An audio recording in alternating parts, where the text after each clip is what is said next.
हमरे ठाकुर जी के पूजनी में काका चढ़ी। हमरे ठाकुर जी के पूजनी में गैया के दूध पवित्र भइल रामा।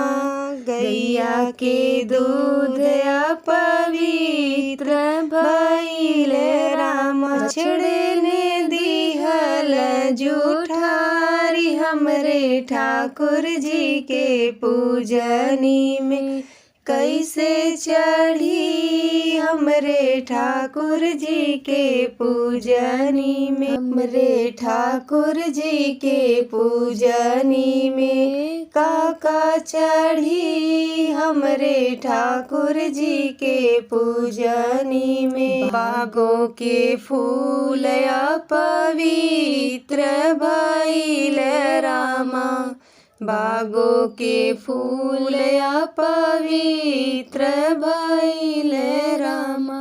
भौरे ने दिहल जूठारी हमरे ठाकुर जी के पूजनी कैसे चढ़ी। हमरे ठाकुर जी के पूजनी में कैसे चढ़ी। हमरे ठाकुर जी के पूजनी हमरे ठाकुर जी के पूजनी में काका चढ़ी। हमरे ठाकुर जी के पूजनी में काका चढ़ी। हमरे ठाकुर जी के पूजनी में पेड़ों के फल पवित्र भइल रामा।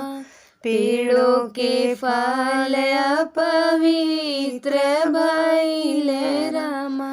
पंछी ने दिहल जूठारी हमरे ठाकुर जी के पूजनी में कैसे चढ़ी। हमरे ठाकुर जी के पूजनी में काका चढ़ी। हमरे ठाकुर जी के पूजनी में काका चढ़ी। हमरे ठाकुर जी के पूजनी मिड़िया के दूब पवित्र भइल रामा।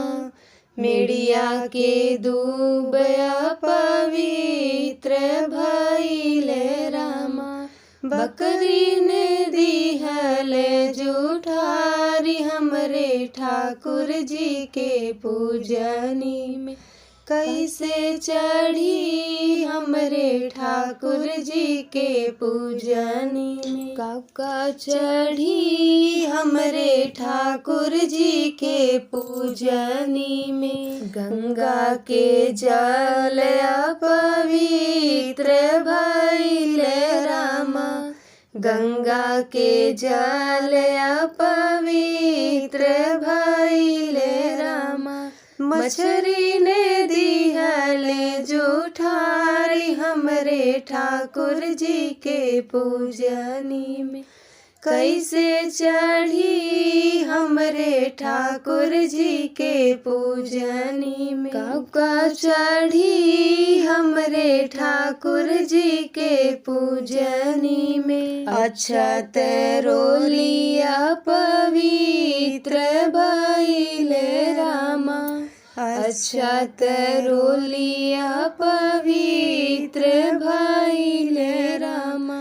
पसरी ने दिहल जूठारी हमरे ठाकुर जी के पूजनी में कैसे चढ़ी। हमरे ठाकुर जी के पूजनी में काका चढ़ी। हमरे ठाकुर जी के पूजनी में अहिरा के दहिया पवित्र भइल रामा।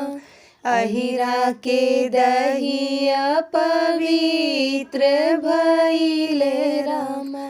बालक ने दिहल जूठारी हमरे ठाकुर जी के पूजनी में कैसे चढ़ी हमरे ठाकुर जी के पूजनी। काका चढ़ी हमरे ठाकुर जी के पूजनी में।